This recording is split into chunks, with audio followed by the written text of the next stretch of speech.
Hello दोस्तों, तो स्वागत है आप सभी का मेरे चैनल में। तो चलिए वीडियो को शुरू करते हैं। क्या आप जानते हैं कि पहली रामायण किसने लिखी और किस कारण समुद्र में फेंक दी थी?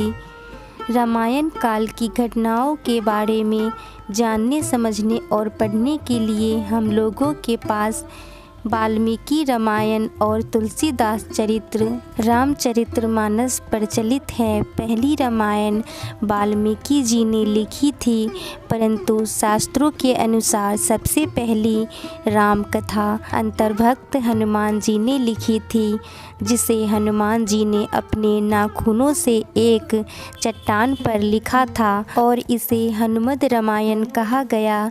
लंका विजय पश्चात श्री राम अयोध्या में लौटकर राजपाट संभाल लेते हैं। कुछ दिन हनुमान जी अयोध्या रहकर श्री राम की सेवा के बाद हनुमान जी हिमालय जाकर वहां शिव तपस्या में नील हो जाते हैं। इस समय वे रोजाना अपने पास मौजूद एक शिला पर नाखून से राम कथा लिखते रहें।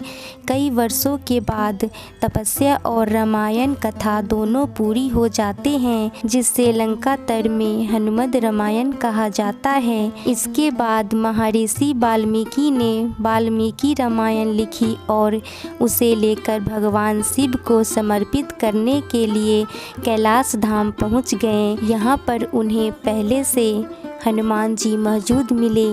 यहाँ शिलाओं पर नाखूनों से उकेरी हनुमद रामायण देखकर वे निराश हो गए। बजरंगबली ने उनसे मायूसी की वजह पूछी तो महर्षि ने कहा कि मैंने कठिन परिश्रम से रामायण लिखी, लेकिन आपके द्वारा लिखी रामायण देखकर लगता है कि अब मेरी लिखी रामायण को महत्व नहीं मिलेगा। आपने वह सब कुछ लिख दिया है जिसके आगे मेरी रामायण कहीं नहीं टिक नहीं सकता। यह सुनकर हनुमान जी ने कहा कि महर्षि वाल्मीकि चिंता न करें, और इतना कहकर अंजनी पुत्र हनुमान जी ने हनुमद रामायण लिखी। शिला एक कंधे पर रखे और दूसरे कंधे पर महर्षि वाल्मीकि को बैठा लिया। हजारों मील दूर ले जाकर समुद्र में उन्होंने अपनी लिखी हनुमद रामायण को प्रभु श्री राम को समर्पित करते हुए समुद्र में फेंक दी। हनुमान जी द्वारा हनुमद रामायण को समुद्र में फेंकने के बाद महर्षि वाल्मीकि कहते हैं कि राम भक्त आप धन्य हैं, आपकी महिमा के गुणगान के लिए मुझे एक और जन्म लेना होगा। मैं वचन लेता हूँ कि कलयुग में मैं एक और रामायण लिखने के लिए जन्म लूँगा, जो रामायण आम लोगों की भाषा में होगी। ऐसा माना जाता है कि कलयुग में रामचरितमानस लिखने वाले गोस्वामी तुलसीदास जी महर्षि वाल्मीकि का ही दूसरा जन्म थे। रामचरितमानस लिखने से पहले तुलसीदास जी ने हनुमान चालीसा लिखी, फिर हनुमान जी का गुणगान करते हुए उनके प्रेरणा से अपनी रामचरितमानस लिखी। कहा जाता है कि कालिदास के काल में एक शिलालेख समुद्र किनारे मिली तो उसे सार्वजनिक जगह पर रख दिया गया, जहां विद्यार्थी पत्थर पर लिखी लिपि समझ और पढ़ सके।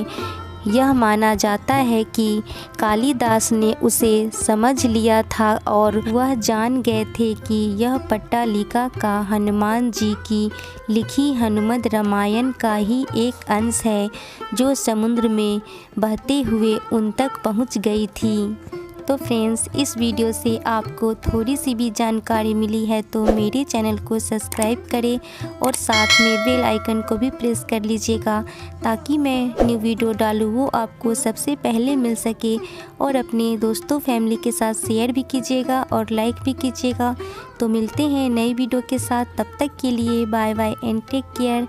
Thanks for watching. जय श्री राम।